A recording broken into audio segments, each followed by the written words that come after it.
আমাদের টপিক হচ্ছে why learn data science. Data science যখনই আসে, আমরা যে কাজ করি তখনই আসে artificial intelligence, machine learning, deep learning. Actually এই তিনটা জিনিসটা কি এটা নিয়ে আপনাদের আর্টিফিশিয়াল ইন্টেলিজেন্স কি, basically the machine to mimic human being. আমরা মানুষ যেভাবে অ্যাক্ট করি, ইমোশন, আমাদের যে ইমোশন শো করি, আমরা যেভাবে কাজ করি, we respond others question, that is human being. তো মেশিন, আমরা রোবটের নাম অনেকে জানি, অনেক আগে থেকেই রোবটের সৃষ্টি হয়েছে। ইনিশিয়ালি যখন রোবট সৃষ্টি হয়, রোবটের কাজ ছিল মূলত স্পেসিফিক কোনো ফাংশনের জন্য, কিন্তু গ্রাজুয়ালি এটা ইমপ্রুভ হতে হতে তো অ্যাকচুয়ালি একে এমনভাবে ট্রেন্ড আপ করা হয়েছে যে মানুষের মতো বিহেভ করে। আপনার সোফিয়ার নাম অনেকেই জানেন। তো সোফিয়া মানুষ না রোবট, অ্যাকচুয়ালি সামটাইমস এটা আপনি ডিফারেন্সিয়েট করতে পারবেন না। সোফিয়াকে প্রশ্ন করলে সোফিয়া রেসপন্ড করে, সোফিয়াকে কোনো হিউমার, কোনো কিছু হাসির কোনো কথা বলে সে হাসে, তার ইমোশন আছে। তো that is artificial intelligence. Technology করেই অ্যাকচুয়ালি রোবটকে মানুষের মতো ব্যবহার করা হচ্ছে। আর মেশিন লার্নিংটা কি? তো to learn the machine based on experience. তো আমরা কি ডেটা সায়েন্সটা বলি, তো ডেটা আমরা প্রতিদিন ডেটা জেনারেট করছি। এই ডেটাটাকে মেশিনে যখন ইন করা হচ্ছে, তো এই ডাটা ধারাবাহিকতার উপর ভিত্তি করে মেশিন একটা মডেল ডেভেলপ করে।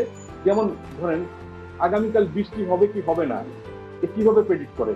তো গত কয়েক বছরের রেকর্ড মেশিন অ্যানালাইজ করে এমনভাবে একটা মডেল ক্রিয়েট করছে, প্রিভিয়াস 10 দিনের রেকর্ডকে ফর এক্সাম্পল দিয়ে মেশিন ক্যান প্রেডিক্ট দ্যাট আগামীকাল কিংবা আগামী পরশুদিন বৃষ্টি হবে কি হবে না, মেশিন অটোমেটিক্যালি আপনাকে একটা প্রেডিকশন দিচ্ছে। তো অ্যাকুরেসি কাছাকাছি, 100% না হলেও মোটামুটি 90-100% এর মাঝেই থাকে ম্যাক্সিমাম ক্ষেত্রে। আর ডিপ লার্নিংটা কি? ডিপ লার্নিং হচ্ছে তো machine to act like human brain. তো হিউম্যান ব্রেন কি আছে? একটা মানুষের ব্রেনে, আমাদের যে ব্রেন আমাদের সমস্ত কিছু কন্ট্রোল বাই ব্রেন। তো একটা ব্রেনের ভিতর মোর দেন অ্যারাউন্ড 100 বিলিয়ন্স অফ নিউরন থাকে। তো নিউরন, আমরা যা কিছু দেখি, শুনি, অনুভব করি, সবকিছু নিউরন স্টোর করে, এবং পরবর্তীতে নিউরন ডিসিশন নেয় যে কি করতে হবে, পরবর্তীতে অ্যাকশনে কি অ্যাকশন নেওয়া উচিত, কি বলা উচিত। তে আমার ফেসটা অনেকে আগে জানতেন না, চিনতেন না।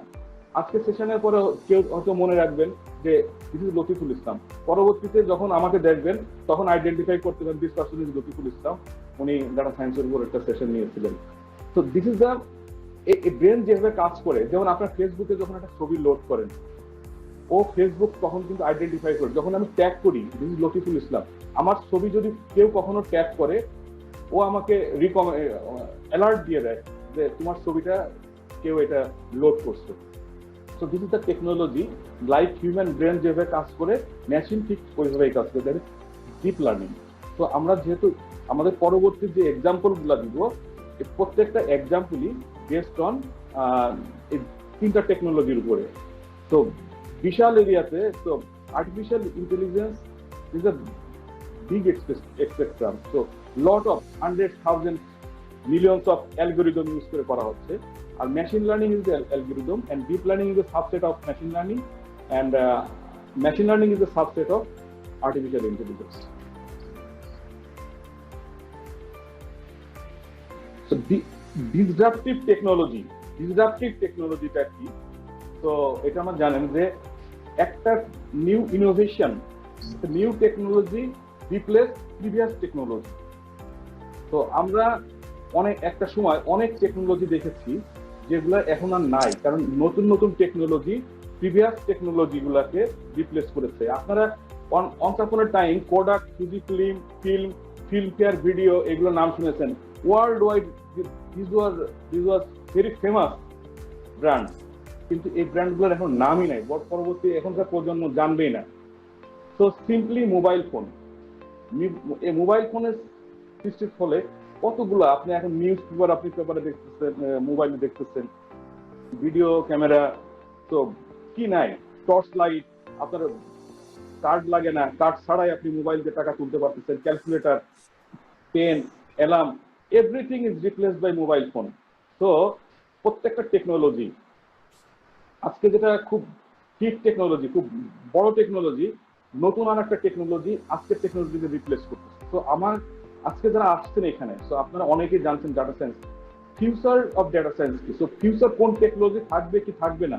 তো এখন এটা চেঞ্জটা অনেক ফাস্ট।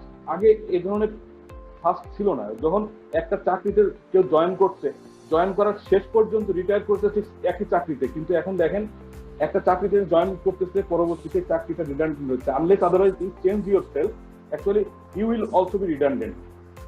এখন দেখেন যে ফুজি ফিল্ম, আদার যে টেকনোলজি, ক্যাসেট প্লেয়ার ছিল, ন্যাশনাল প্যানাসোনিক ক্যাসেট প্লেয়ার, যে নাম শুনেছেন একটা সময় খুব চলতো, এই সমস্ত কোম্পানিতে যারা চাকরি করেছেন, এখন যে নতুন টেকনোলজির ফলে ওই কোম্পানি যখন অবসলিউট হয়ে যাচ্ছে, তো আপনাকে যদি আপনি ওইভাবে চেঞ্জ না করতে পারেন, তো আপনিও আলটিমেটলি অবসলিউট হয়ে যাচ্ছেন। তো মোবাইল ফোন কিভাবে কাজ করে, ধরেন একটা জাস্ট একটা গল্প বলি।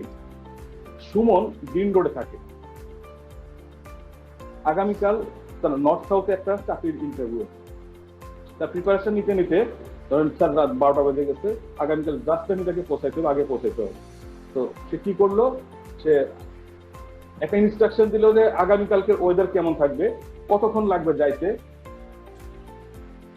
ট্যাক্সি ফেয়ার কত, ট্যাক্সি বুক করতে হবে, অ্যালার্ম দিতে হবে কখন। তো তাকে রেসপন্স দেওয়া হলো যাইতে লাগবে 1 ঘন্টা, কালকে ট্রাফিক, কালকে গুলশান দিয়ে যদি যাওয়া হয় ট্রাফিক বেশি থাকবে, তো better you should go to Hatir Jheel. তো অটোমেটিকলি রিকমেন্ডেশন আসতেছে, তার ট্যাক্সি ফেয়ার আসবে, একটা অ্যামাউন্ট আসবে। তো আমি যদি কয়েকটা কোম্পানি, কোন কোম্পানিতে সবচেয়ে কম ফেয়ার আসবে সেটা থেকে রিকমেন্ড করতেছে। পরের দিন অ্যালার্ম দিতে হবে 7টার সময়, কারণ তাকে 8টার সময় রওনা হতে হবে।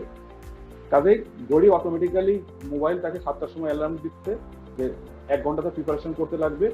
পরের দিন সকালে ঠিক 7টায় অ্যালার্ম বাজছে, অ্যালার্ম ওঠার পরে সে 1 ঘন্টা রেডি হয়েছে। তারপরে 8টার সময় তার উবার রেডি, একেবারে বাসার নিচে উবার চলে আসছে। তো যেটা গল্প না, অ্যাকচুয়ালি আপনারা নিজেরাই জানেন। তো এগুলোর জন্য টাইপও করা লাগে না, আপনার বিভিন্ন অ্যাসিস্ট্যান্ট মুভ দিয়ে যদি আপনি বলেন যে আগামীকাল এই প্রত্যেকটা যেগুলো ইনস্ট্রাকশন বললাম, প্রত্যেকটা ইনস্ট্রাকশন আপনি মোবাইলকে মুভ দিয়ে বললেই সবকিছু রেডি করে দিবে, যে আপনার উবার ডাকতে হবে, ফেয়ার কত, এভরিথিং।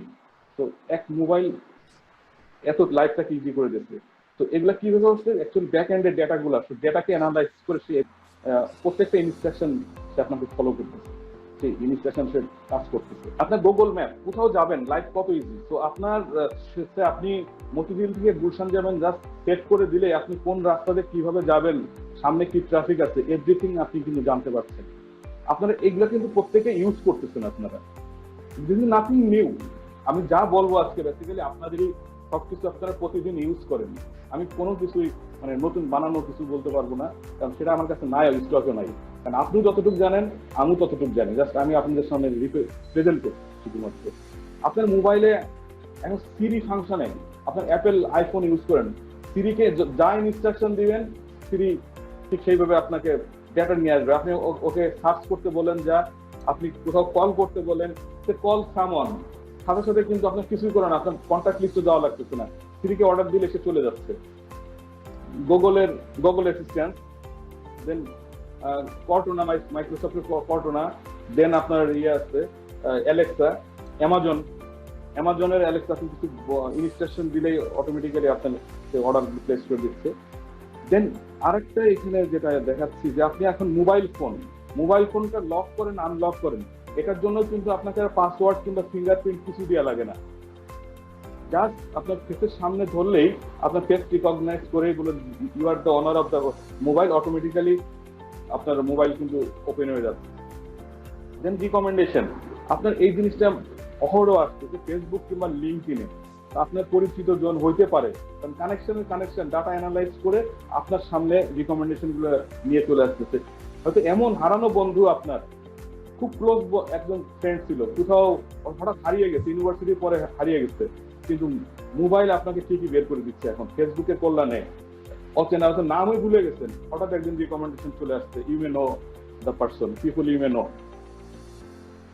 দেন আপনি দেখেন শেয়ার, আপনার নতুন একটা সার্ভিস চালু হয়েছে শেয়ার প্যাসেঞ্জার যেগুলা, তো পার্সন মানে একাধিক পার্সন যদি থাকে, আপনি কল দিচ্ছেন যে শেয়ার্ড উবার আপনি ইউজ করবেন, তো কোন উবারে গেলে ওই উবারে আর একটা প্যাসেঞ্জার একজন প্যাসেঞ্জার আছে, সে কোথায় নামবে এবং সেকেন্ড প্যাসেঞ্জারকে কোথায় ড্রপ দিতে গেলে অপটিমাম টাইম কোন উবার কোন গাড়িটা কিংবা অন্য কোনো রেন্টে কার নিবে, ঠিক সেই তার কাছে কলটা যাবে, সে কল ধরবে এবং অ্যাকর্ডিংলি আপনাকে মেশিন মানে আপনার সিস্টেমে ড্রাইভ করবে যে কিভাবে যেতে হবে, কোন রাস্তাতে যেতে হবে, এভরিথিং ইজ ব্যাংকিং ফিনান্সিয়াল সেক্টরে হিউজ চেঞ্জ।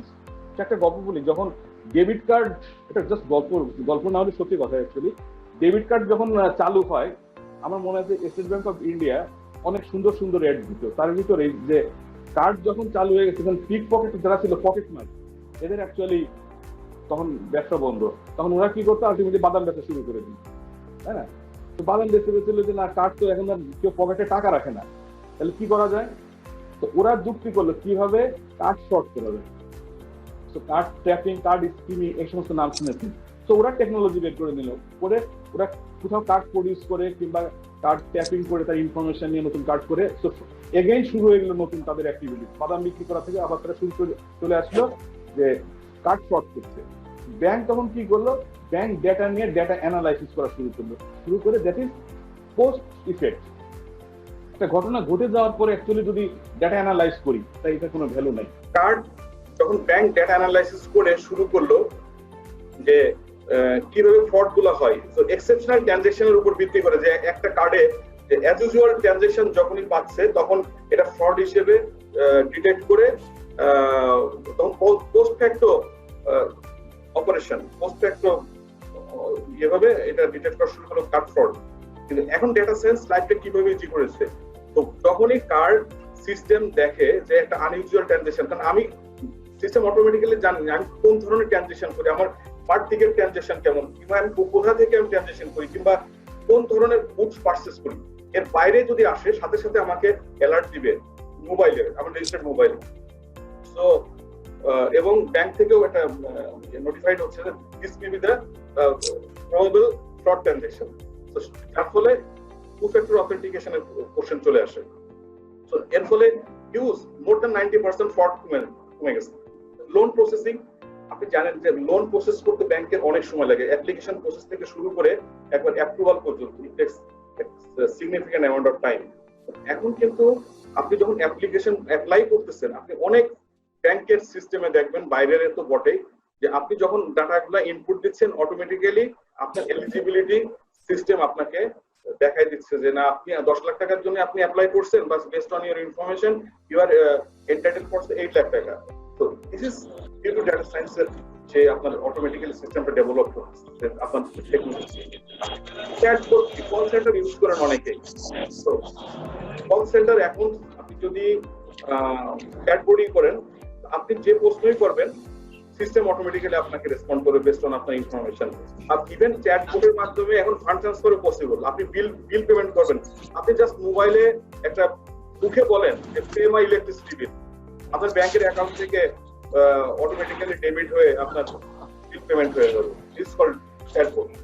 আপনি মুখে বলবেন, আপনার সিস্টেম এটা নিয়ে কাজ করবে। দেন পার্সোনালাইজ মার্কেটিং, আপনার একটা প্রোডাক্ট যখন ব্যাংক ডেভেলপ করে সবাইকে যদি এই কাস্টমার প্রোডাক্টটা অফার করা হয়, তো এটা ওয়েস্টেজ অফ টাইম। আপনি চ্যাটবট আপনার এখন ইনস্ট্রাকশনও দেওয়া লাগে না, মুখ দিয়ে বলার সাথে সাথেই আপনার একটা কাজ করতে। পার্সোনালাইজ মার্কেটিংটা কি আমি যেটা বলছিলাম, সরি, যে একটা প্রোডাক্ট যখন লঞ্চ করে একটা ব্যাংক, তো আপনার 10 লক্ষ কাস্টমার যদি থাকে, 10 লক্ষ কাস্টমারের কাছে যদি প্রোডাক্টটা পৌঁছাচ্ছে, this is waste of time and money. তো আপনি যদি দেখেন সিস্টেম অটোমেটিক্যালি রিকমেন্ড করতে পারে যে এই প্রোডাক্টের অ্যাকচুয়ালি টার্গেট কাস্টমার কারা, তো আপনার মার্কেটিং অ্যাডগুলো শুধু পার্টিকুলার ওই সেক্টরে যাবে। তো তাইলে আপনার অনেক সময় আমরা সো মেনি মার্কেটিং অ্যাড পেলে একটু বিরক্তই হই। তো যদি এটা it is not mean for me, তাহলে আমার কাছে ওই অ্যাডটা আসবে না। কাস্টমার লাইফ টাইম ভ্যালুটা কি? তো একটা কাস্টমারের, আপনার 10 লাখ কাস্টমার থাকলে আমরা কাস্টমার কিভাবে জাজ করি, তার থেকে আমরা কোন ধরনের রেভিনিউ পেতে পারি। তো একজন কাস্টমার যদি মনে হয় যে না, এর কাছ থেকে আমার রেভিনিউ পাওয়ার সম্ভাবনা খুব বেশি বেসড অন হিজ ট্রানজাকশন, তাহলে আমি কিন্তু তাকে বেশি অ্যাটেনশন দিতে পারি। তো আমরা এখন বলি প্রিমিয়াম কাস্টমার কিংবা বিভিন্ন জন বিভিন্ন নামে এটা দিচ্ছে। আমরা তাদের জন্য আলাদা এয়ারপোর্টে আলাদা ফ্যাসিলিটিস করতেছি কিংবা এক্সট্রা ডিসকাউন্ট করতেছি। This is not for all the customer. তো ডিফারেন্ট আপনার প্রত্যেকের কাস্টমারের ট্রানজাকশনের উপর ডিপেন্ড করে আপনি বিভিন্ন কাস্টমার সেগমেন্ট করে ফেলতে পারেন এবং accordingly based on the segmentation of customer, based on the lifetime value of the customer, you can treat the customer. Predictive analytics কি আমরা যে সমস্ত ডেটা অ্যানালাইজ করেছি এইটা খুব ইন্টারেস্টিং, যেটা MIS আমরা সবাই বলি management information system. Management information system is the current and past performance actually আমরা এটা ডিটারমাইন করি বেসড অন পাস্ট ডাটা। আর প্রেডিক্টিভ অ্যানালাইটিক্সটা কি যে based on past data will predict the future state. এই বছর আমি জুন মাসে বলে দিতে পারবো যে আপ টু ডিসেম্বর আমার টার্গেট ফুলফিল হবে কি হবে না। যদি ফুলফিল না হয় তাহলে কোথায় কোথায় আমাকে ট্রিগার করতে হবে যে না আমার কোন কোন ডিপার্টমেন্টের পারফরমেন্স খারাপ আছে বা কোথায় এক্সপেন্ডিচার বেশি। Everything will be analysed by the system based on your data. এটা কিন্তু বাজওয়ার্ডস আমি ছবি আকারে নিয়ে আসছি।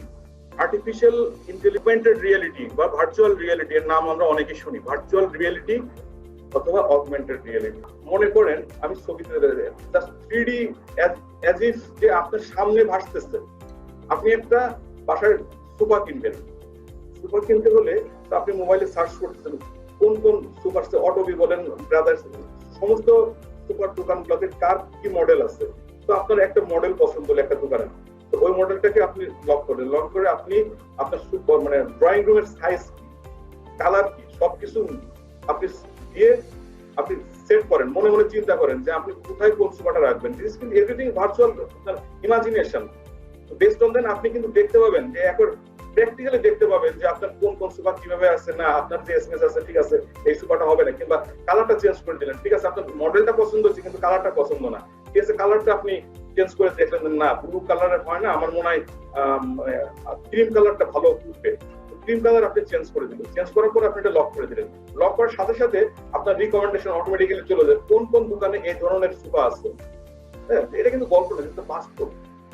তো দিস ইজ অগমেন্টেড রিয়েলিটি, যে আপনার চোখের সামনে বাস্তব একটা জিনিস, কল্পনার জিনিস আপনার বাস্তবে একটা দেখা দিচ্ছে। ইন্টারনেট অফ থিংস, জিনিসপত্রের আপনার বাসায় ফ্রিজে কি আছে অটোমেটিক্যালি আপনি অফিসে চিন্তা করলেন বাসায় এসে কি কি রান্না করবেন, তো আপনি চেক করলেন ফ্রিজে নাই, ফ্রিজে আইটেম নাই, তাহলে কি হতে পারে এই আইটেম খাইতে হবে। সো অটোমেটিক্যালি অর্ডার করবে সে বিরিয়ানি খাবেন, বিরিয়ানি খান আপনার বাসায় চাল নাই কিংবা ফ্রিজে মাংস নাই, ফ্রিজ থেকে কিন্তু আপনার অর্ডার চলে যেতে পারে সুপার শপে, আপনার কিছু করা লাগবে না। ফ্রিজের সাথে সুপার শপের কানেকশন করে দেন যে আপনার কোন কোন আইটেম আপনার মানে অপটিমাম কোয়ান্টিটি লেভেল থেকে নিচে চলে আসছে, সাথে সাথে সুপার শপে অর্ডার চলে যাবে এবং আপনার ওই গুডস আপনার বাসায় হাজির হয়ে যাবে। এই যে everything controlled by the algorithm কিংবা আপনার রিকোয়ারমেন্ট। তো this is called internet. Smartphone কার কাছে নেই? আমরা সবাই দেখেন এখন বাজার করি অনলাইনে, স্মার্টফোনে, বিভিন্ন ফেসবুক পেজ থেকে ড্রেস কিনি, আম কিনি, দুধ কিনি, তেল কিনি, কি কিনি না আপনার সবই দেখুন অনলাইন। আর করোনা কালে তো এটা আমাদের বেশি শিক্ষা দিচ্ছে। তো আমার বিশ্বের সবচেয়ে বড় ধনীকে, তার ব্যবসা কি? Super shop. কিন্তু তার কি কোনো প্র্যাকটিক্যালি কোনো সুপার শপ আছে? অ্যামাজন কিংবা আলিবাবা শুধু ডেটা বিক্রি করে, সফটওয়্যার কানেক্টিং করে তারা এখন ওয়ার্ল্ডের শ্রেষ্ঠ ধনীদের ভিতরে অন্যতম। আপনারা এটা তো সবাই জানেন। আপনারা যখন মেল ইউজ করেন, আপনার যখন স্প্যাম মেল আসে প্রতিদিন, এমন কেউ নাই যে আপনার স্প্যাম মেল পান না। তো অটোমেটিক্যালি সিস্টেম আপনাকে কিন্তু আইডেন্টিফাই করে স্প্যাম মেল।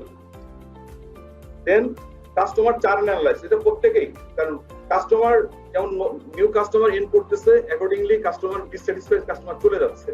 তো এই যে কেন যাচ্ছে, তো এটা কিন্তু আমাদের সিস্টেম প্রত্যেকটা সেক্টরেই সিস্টেম ক্যান অ্যানালাইজ দিস এবং আপনাকে রিকমেন্ড করতে পারে যে আপনার এই এরিয়াকে ইমপ্রুভ করতে হবে, তাহলে আপনার কাস্টমার চলে যাবে। ড্রাইভারলেস কার আপনারা সবাই জানেন, এটা এখন আস্তে আস্তে পপুলার হচ্ছে। ড্রাইভারলেস প্লেনও সৃষ্টি হচ্ছে।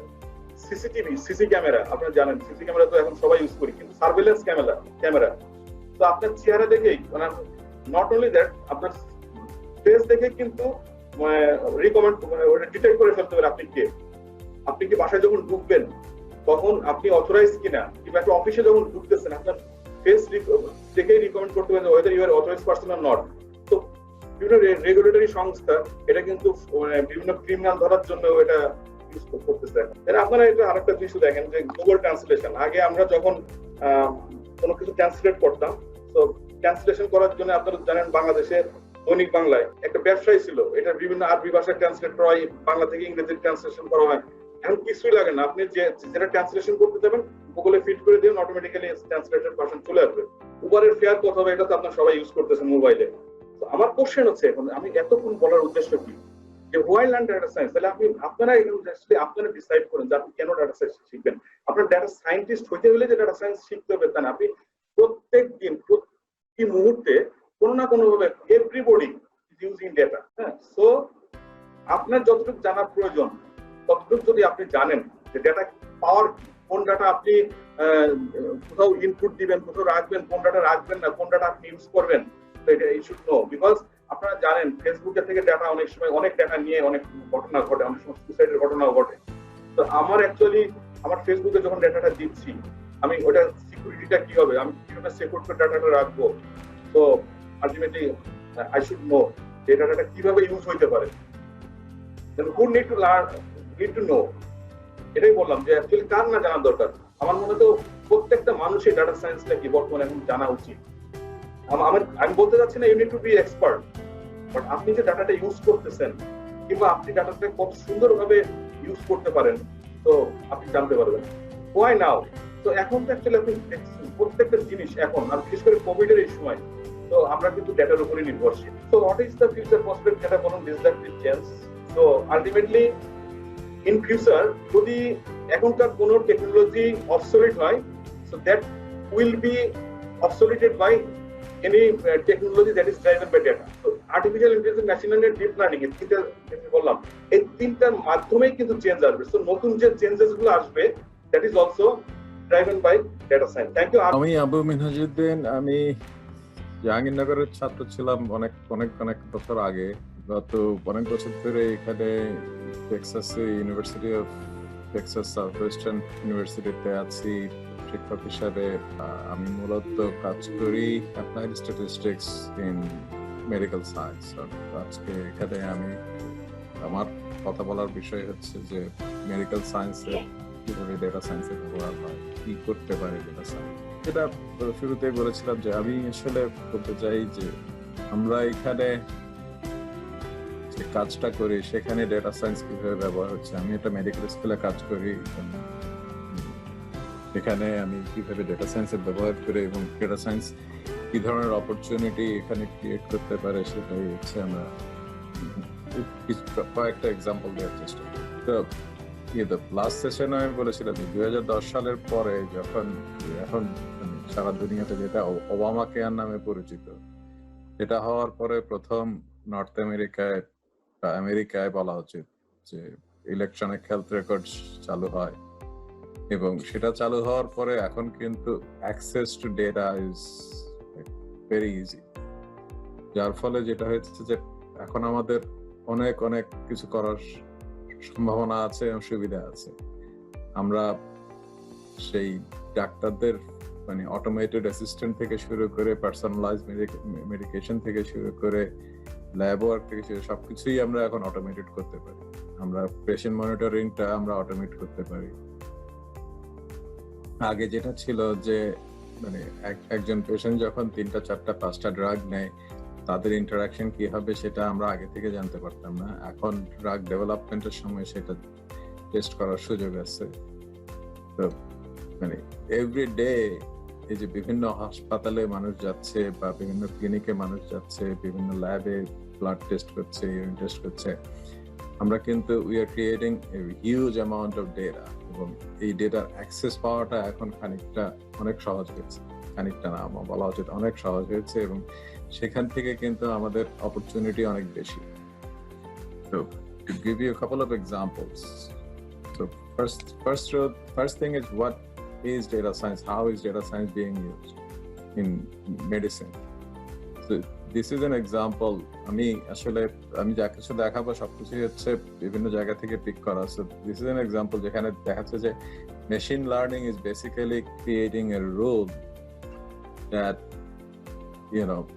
so but based on some data, so যে এক্সাম্পলটা এখানে আছে সেখানে ব্লাড প্রেশার এবং ডিজিজ সিভিয়ারিটি নিয়ে ডেটা পয়েন্ট গুলো আছে, যে অনেকগুলো মানুষের ডেটা পয়েন্ট আছে এবং তাদের মধ্যে কেউ টু এ পার্টিকুলার মেডিসিন তাদের মধ্যে কেউ রেসপন্ড করেছে, কেউ করে নাই। সো এখন যদি আমাদের নতুন একজন পেশেন্ট আসে, মিস্টার স্মিথ, তাহলে আমরা তার অবস্থানটা কোথায়, তার ডিজিজ সিভিয়ারিটি কি এবং ব্লাড প্রেশার কি, এই দুইটার ব্যবহার করে আমরা কিন্তু বুঝতে পারবো যে দিস পার্টিকুলার মেডিসিন মিস্টার স্মিথের ক্ষেত্রে কাজ করার সম্ভাবনা কত দূর। Machine learning is basically creating a rule like that. Now it doesn't have to be a binary rule or categorical rule. You can define a continuous rule that okay, আমরা একটা score develop করি যেখান থেকে আমরা mister স্মিথের risk identify করতে পারবো। বা one big example যেটা নর্থ আমেরিকায়, আমি জানি না বাংলাদেশে কত পরিচিত, নর্থ আমেরিকা অনেক বেশি পরিচিত হচ্ছে Framingham risk of like heart attack, cardiovascular disease. So আপনার ইনফরমেশন নিয়ে তারা একটা স্কোর ডেভেলপ করেছে এবং সেটা মানে কাজটা শুরু হয়েছে আই থিঙ্ক 1950s সামটাইম, এবং এখন পর্যন্ত তারা সেই মডেলটা তারা আপডেট করে যাচ্ছে নতুন নতুন ডেটা নিয়ে। এবং বেসিক্যালি আপনার স্কোর ক্যালকুলেট করার পরে সেই স্কোরের ভিত্তিতে তারা আপনাকে বলতে পারবে যে আগামী বছর, আগামী 5 বছরে আপনার হার্ট অ্যাটাক বা কার্ডিওভাস্কুলার ইস্যু দেখা দেওয়ার সম্ভাবনা কতটুকু। সো যে এক্সাম্পলটা আপনারা দেখতে পাচ্ছেন, that's a very simple one. আমরা দুইটা ভেরিয়েবল নিয়েছি, ব্লাড প্রেশার এবং ডিজিজ সিভিয়ারিটি, সেখান থেকে আমরা একটা সিম্পল বাইনারি রুল ক্রিয়েট করছি। In practice this is a little bit more complicated and becoming more and more complicated. So this is the other example. তো এখানে আপনারা দেখতে পাচ্ছেন যে মানুষের ব্রেইনটাকে তারা 258 ডিফারেন্ট জোনে, রিজিয়নে ভাগ করে তাদের মধ্যে যে ইন্টারকানেক্টিভিটি আছে সেটার জন্য একটা ম্যাট্রিক্স তৈরি করেছে। তো এই যে ডান দিকে আপনারা যেটা দেখতে পাচ্ছেন, that's a 258 by 258 matrix. Basically আমরা এই 258টা জোনের মধ্যে যে ইন্টারকোরিলেশন, যে কানেক্টিভিটি, সেটা আমরা মেজার করি। সেখান থেকে সেই কোরিলেশন গুলাকে তারা আবার কোরিলেট করেছে যে আপনাদের যে ক্লিনিক্যাল যে ভেরিয়েবল গুলো আছে, যেখানে আমি এখানে দেখাচ্ছি যে ডিপ্রেশনের অনেকগুলা কি বলা যায় যে ডোমেইন আছে, যে depression is basically it's a 9টা ডিফারেন্ট ডোমেইনের মেজারমেন্টের উপরে ডিপ্রেশন ডিপেন্ড করে, এবং 9টার মধ্যে যদি আপনি 5টা এন্ডোর্স করেন তাহলে আপনি বলতে হবে যে আপনার ডিপ্রেশন আছে, এবং basically it's A continuum depression severity বলে। তো সেখান থেকে তারা এই ডিপ্রেশন ডোমেইন গুলোর সঙ্গে এই 258 বাই 258 যে ম্যাট্রিক্সটা আছে, অনেকগুলো কোরিলেশন আছে, সেগুলোর সঙ্গে সেগুলা থেকে কোনটা ডিপ্রেশন ডোমেইনের সঙ্গে, কোন ডিপ্রেশন ডোমেইনের সঙ্গে কোরিলেট করে সেটা আবিষ্কার করেছে, এবং based on that they can classify people into different groups. At the bottom right, এই যে এখানে আপনারা দেখতে পাচ্ছেন যে তারা এংজাইটি এবং এনহেডোনিয়া এই দুইটা ভেরিয়েবলের সঙ্গে তারা অনেক বেশি কোরিলেট করেছে, এবং সেখান থেকে তারা মানুষজনকে 4টা ভাগে ভাগ করছে। এবং depending on that they can say যে if you are on this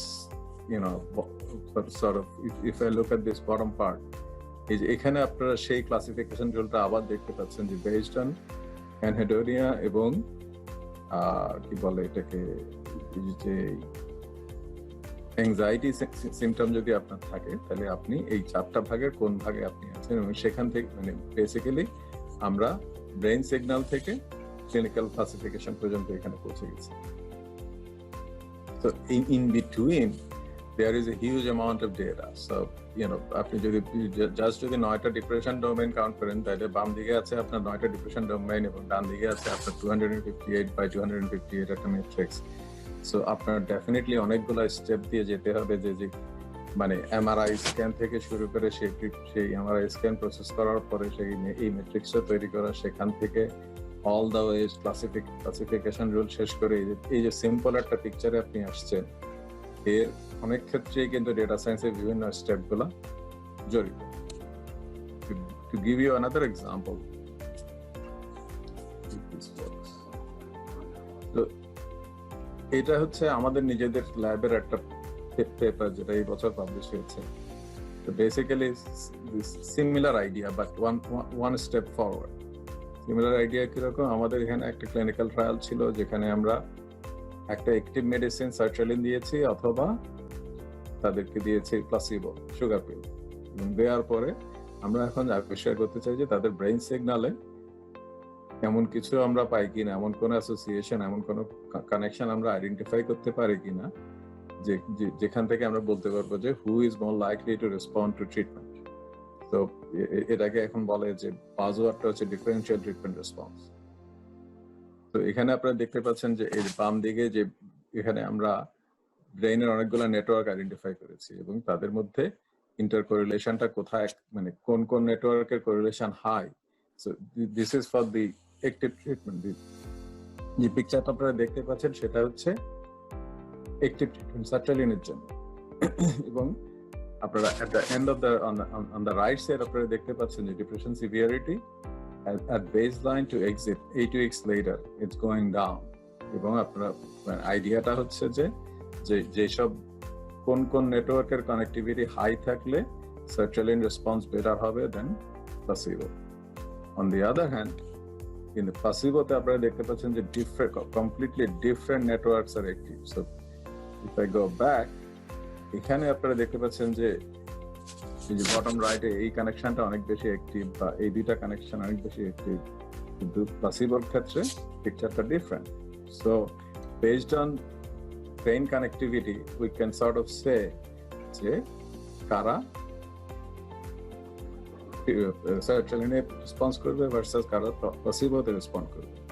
so this is how data science is playing a role in sort of personalising the medicine.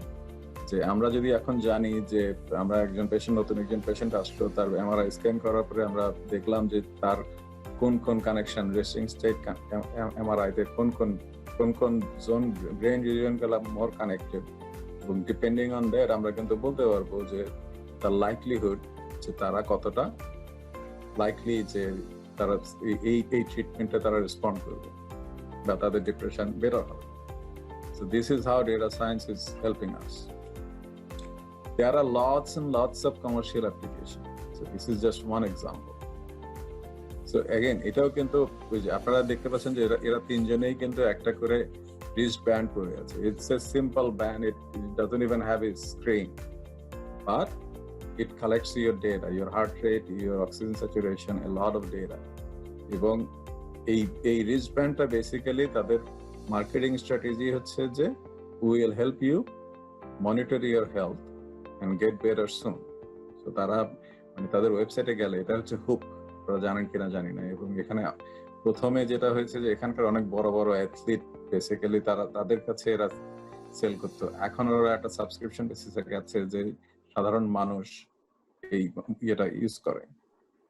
So এর ফলে যেটা হয়েছে যে তারা এখন আপনি কতক্ষণ ঘুমাচ্ছেন এবং কতটা রেস্টলেস বা রেস্টফুল স্লিপ আপনার হচ্ছে, সেখান থেকে তারা মোটামুটি আপনাকে প্রেডিক্ট করে দেবে যে আপনার আরো কতটা ঘুম দরকার এবং আপনি যদি ইনজিউরড থাকেন আপনি কত তাড়াতাড়ি রিকভার করতে পারবেন। So that's just one example. নতুন অ্যাপল ওয়াচ যেগুলো আসছে সেগুলোর মধ্যে আপনার আছে, হার্ট রেট মনিটর আছে, এবং সেখান থেকে তারা বলতে পারে যে আপনার কার্ডিওভাস্কুলার ইস্যু দেখা দেওয়ার চান্স কত দূর। So that's really in really short time, this is what data science can do in medical research. এবং এর প্রত্যেকটা step you don't have to know everything. So if I go back, আমি কিন্তু MRI scan process করতেও জানি না, কিন্তু সেটার জন্য লোক আছে। সেখান থেকে আসার পরে আমার কাজ হচ্ছে স্ট্যাটিস্টিক্যাল অ্যানালিসিসটুকু করা। এবং আগের সেশনে যেটা বলেছিলাম যে আমাদের one of the big challenge হচ্ছে ডাইমেনশন রিডাকশন, এবং কম্পিউটার সায়েন্স আধুনিক কম্পিউটিং আসার পরে আমাদের যে সুবিধাটা হয়েছে যে আমরা অনেক বেশি কম্পিউটিং অনেক তাড়াতাড়ি সময়ে করতে পারি, but still we have limitations. So এই ডেটা সায়েন্সের বিভিন্ন পার্ট গুলা এখানে এই রোল গুলা প্লে করে আমাদেরকে মেডিসিনকে এইভাবে পার্সোনালাইজ করার সুযোগ দিচ্ছে। Thank you. সবাইকে ধন্যবাদ এই সেশনে। আমি ফজলুল করিম পাটোয়ারি, আমি অধ্যাপক জাহাঙ্গীরনগর বিশ্ববিদ্যালয় আইআইটি-তে কর্মরত আছি। এটা হচ্ছে ইনস্টিটিউট অফ ইনফরমেশন টেকনোলজি। আর এই তো এই ডেটা নিয়েই কাজ করি, এই নিয়েই বিচরণ। আপনাদেরকে আজকে আমি একটু আইডিয়া দেওয়ার চেষ্টা করব যে ডেটা বিভিন্ন সেক্টরে যে আমাদের ডেটা মাইনিং দরকার, ডেটা সায়েন্টিস্টদের কাজ কি, এরকম একটা সেক্টর উদাহরণ দেওয়ার চেষ্টা করব।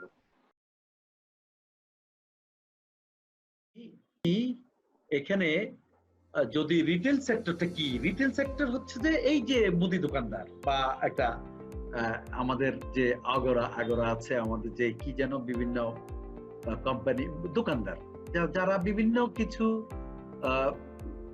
কমোডিটিস বিক্রি করে, তাদেরকে আমরা মুদি দোকানদার বলি। মুদি বলতে একদম চাউল ডাল না, যে কোনো কমোডিটিস। এখন ডেটা সায়েন্স রিটেল সেক্টরে কিভাবে আমরা ব্যবহার হয় সেটা নিয়ে আজকে কথা বলব। এখন আমরা যদি সবসময় একটু দেখে আসছি যে ছবিতে দেখতে পাচ্ছি, আমরা যখন কোনো কিছু ব্রাউজ করি, কোনো কিছু দেখি অনলাইনে, তখন আমরা কি দেখি, আমাদের জন্য কিছু সাজেশন দেয়। You may also like this this this this, তুমি তো এটা কিনতে চাচ্ছ, তুমি এগুলিও কিনতে পারো। তো এই সাজেশনটা আসলে কোত্থেকে আসতেছে? ডাটা সায়েন্টিস্ট তৈরি করে দিচ্ছে। এটাকে আমরা বলি রেকমেন্ডেশন একটা সফটওয়্যার। কেউ কেউ খুব আদর করে বলে রেকমেন্ডেশন ইঞ্জিন।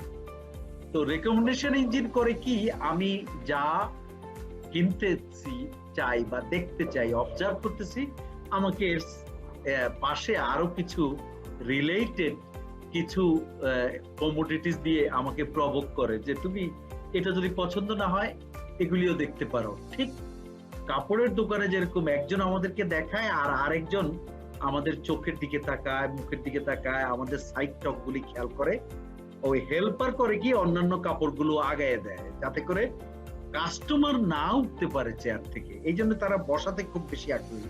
বসেন মানে বসাতে পারলেই রিলেটেড কমোডিটি দেখিয়ে ইউ মে অলসো লাইক এগুলি দেখিয়ে আমাকে প্রভোক করবে যাতে ওখান থেকে কিনি।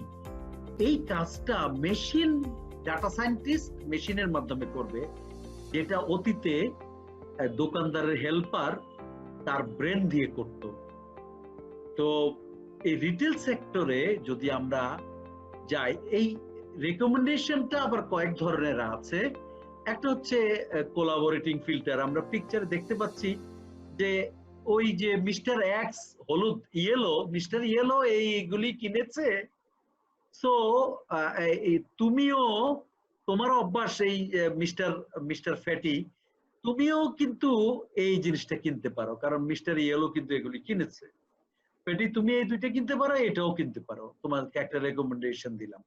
এটা হচ্ছে অন্যদের রুচিকে অবজার্ভ করে, মিস্টার ইয়েলোর রুচি অবজার্ভ করে মিস্টার ফ্যাটিকে বলা হচ্ছে যে তুমি এটা কিনতে পারো।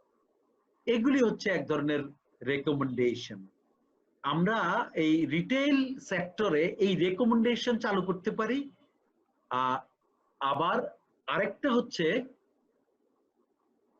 Content base filtering. Content base রেকমেন্ডেশনের আরেকটা প্রকার। সেটা কিরকম, যে মিস্টার একজন কিন্তু এটা কিনেছে, সো এটা পড়েছে, কাজেই তুমি যেহেতু এটা পড়েছো, এটার সিমিলার আরেকটা বই আমার কাছে আছে, সেটাও তুমি পড়তে পারো, জাস্ট সিমিলার। তাইলে এটা হলো কন্টেন্টের উপর ভিত্তি করে, যেহেতু তুমি এটা পড়েছো কাজে এই বইটাও পড়তে পারো, যেহেতু তুমি এই কমোডিটিটা পছন্দ করেছো এটাও তুমি করতে পারো। আর আরেক ধরনের রেকমেন্ডেশন হচ্ছে দুইটার মিক্সচার। এনিওয়ে, তাহলে রিটেল সেক্টরে আমাদের একজন বিজনেসম্যানের জন্য এটা অবশ্যই দরকার। কি, কাস্টমারকে প্রভোগ করতে হবে, তাকে হয় তার অভ্যাস অনুযায়ী, তার প্রিভিয়াস অভ্যাস অনুযায়ী তাকে কি করতে হবে, পুশ করতে হবে, সিমিলার আইটেম দেখাইতে হবে, অথবা অন্যদের অভ্যাস অনুযায়ী তার সাথে ওই লোকটার মিল সিমিলারিটি আছে, কাজে ওই লোকের অভ্যাস এর উপর অ্যাপ্লাই করে একে আমি রেকমেন্ড করব। এগুলি হচ্ছে আমাদের ডেটা সায়েন্টিস্টের কাজ। আর এই রিটেল সেক্টরে এটা খুবই দরকার। আরেকটা হচ্ছে ফ্রড ডিটেকশন। ফ্রড ডিটেকশন তো অনেক জায়গায় আছে, অনেকে ফ্রড ডিটেকশন মনে করে ব্যাংকে ক্রেডিট কার্ড, এছাড়া আরো অনেক কিছু আছে। এই ফ্রড ডিটেকশনে আমরা রিটেল সেক্টর হইতে পারে, আমরা রিটেল সেক্টরে পেমেন্ট, বাকি নিয়ে বাকি না দেয়া, এগুলিও হচ্ছে ফ্রড ডিটেকশন। এই ফ্রড ডিটেকশনে আমরা রিটেল সেক্টরে ইউজ করতে পারি। So in retail sector data science এখানে কাজে লাগতে পারে। আমি একটু সংক্ষেপে শুধু আলোচনা করে যাচ্ছি। প্রাইস অপটিমাইজেশন, রিটেল সেক্টরের প্রাইস অপটিমাইজেশনে আমরা কাজ করতে পারি কিভাবে, ডেটা সায়েন্স ইউজ করতে পারি কিভাবে। আমরা প্রাইস, একজন কাস্টমারকে অবজার্ভ করব, তার এরিয়া কোন জায়গায়, সে কোন জায়গায় থাকে, এখন দিনের কয়টা বাজে, তার মুড কিরকম, তার একটু আগে সে কি কি কিনে প্রতারিত হয়েছে বা কি কি কিনে খুশি হয়েছে, এসব বাইং অ্যাটিটিউড বা অ্যাটিটিউড যাই বলি না কেন, সিজনাল সিজন এবং আমার প্রতিদ্বন্দ্বীর প্রাইস কেমন, এটা দেখে আমি এক এক ব্যক্তির জন্য এক এক প্রাইস সাজেস্ট করতে পারি। আপনারা খেয়াল করেছেন কিনা, দারাজে আমি কখনো দেখি একই পণ্যের প্রাইস একরকম, 5 দিন পরে দেখি আরেক রকম। কারণ কি? কারণ হচ্ছে তারা প্রাইস অপটিমাইজ করে। এবং বিমানের আপনি টিকিট কাটতে যান, প্রথম দিন যে টিকিটটা দেখবেন, আপনি ওই দিন দেখে টেকে চলে আসলেন, এবং আরেকদিন গেলেন, ওই টিকিট প্রাইস কিন্তু ডিফারেন্ট হয়ে যাবে। সেটা কারণ হচ্ছে ফ্লাইট অ্যাপ্রোচ, মানে ফ্লাইং অ্যাপ্রোচেস টু টাইম। আরেকটা হচ্ছে যে আপনার মতো, আপনি এবং আপনার মতো আরো অনেকে এই সিটগুলির জন্য, এই প্রাইসগুলির জন্য, এই শিডিউলে, এই স্কেডিউলে ব্রাউজ করেছে এই টিকিটের জন্য, কাজে প্রাইসটা বেড়ে যায়। এগুলি হচ্ছে প্রাইস অপটিমাইজেশন। এটা যেমন বিক্রির জন্য ভালো, তেমন কোম্পানির জন্য, সেলস এর জন্য, তার লাভের জন্য অনেক ভালো। তো এখানে এই কাজটা করতে পারি কিভাবে, আমরা ডেটা মাইনিং এর মাধ্যমে, ডেটাকে ইউজ করে। আর ক্রস সেল, আপসেল, এখানে যদি কমার্সের কেউ থাকেন তারা বুঝি, ক্রস সেল হচ্ছে আমি মোবাইল কিনেছি, আমি সাথে আমি একটা হেডফোন, আমি চার্জার, এগুলি তার কাছে পুশ করার জন্য, সেল করার জন্য পুশ করব, তাকে বারবার প্রমোশন পাঠাবো, এগুলি হচ্ছে ক্রস সেল। আপসেল হচ্ছে যে তার একটা পুরনো আইটেম আছে, তার একটা ভালো আইটেম কেনার জন্য তাকে প্রভোগ করব। যেমন ধরেন, দেখেন না, অনেক ফ্রিজ কোম্পানি, টিভি কোম্পানি বলে আপনার পুরাতনটা বদলে নতুনটি নিন, ব্যাপারটা এরকম। সো আপসেল এবং ক্রস সেল কখন দিতে হবে, কাকে দিতে হবে, কাকে পুশ করতে হবে, এগুলি আমার লতিফুল ইসলাম সাহেব আলোচনা করেছেন অলরেডি। তো এগুলি ডেটা সায়েন্টিস্টরা বের করে দিবেন। যেহেতু আমাকেও আরেকবার আলোচনা করতে হচ্ছে, কারণ আমি রিটেল সেক্টরে ডেটা সায়েন্সের এই অ্যাপ্লিকেশনটা দেখাচ্ছি। আমরা যদি দেখি যে ইনভেন্টরি ম্যানেজমেন্ট বলতে সফটওয়্যার কথা বলছি না আমি, মানে আমার ভবিষ্যতে ডিমান্ড কতটুকু হবে, আগামী 1 মাসে ডিমান্ড কতটুকু, 6 মাসে ডিমান্ড কতটুকু হবে, কোন প্রোডাক্টের ডিমান্ড কতটুকু, সেটা প্রিভিয়াস ইয়ার গুলোর ডিমান্ড অ্যানালাইসিস করে যদি ডেটা সায়েন্টিস্টরা বের করে দিবে, এতে করে হবে কি, আমি অপটিমাইজ ওয়েতে আমার স্টকটা রেডি করতে পারি, সাজাইতে পারি, আমার অপচয় হবে না, এবং আমার টাকা ইনভেস্টের দিক দিয়ে বাজে ইনভেস্ট হবে না। তো এটা হচ্ছে ইনভেন্টরি ম্যানেজমেন্টে আমরা ডাটা সায়েন্স কাজে লাগাইতে পারি। আরেকটা হইতে পারে যে আগের দিনে আমরা কি করতাম, গ্রুপ ডিসকাশন করতাম, ফোকাস গ্রুপকে বসাইয়া ডেকে এনে এরকম ইয়ে করতাম। আমার মনে আছে, আমরা যখন স্টুডেন্ট ছিলাম, আমাদেরকে গোল্ড লিফ সিগারেটের প্যাকেট দিয়ে আমাদেরকে গাড়ি করে নিয়ে যেত, যে সিগারেট কোম্পানি আমাদের কাছ থেকে আলোচনা শুনতো যে কি আমার সিগারেটটা কিরকম, আপনি কিরকম টোবাকো পছন্দ করেন, ইত্যাদি ইত্যাদি। এটা খুব টাইম কনজিউমিং এবং সময় সাপেক্ষ, কস্ট ইনভলভ।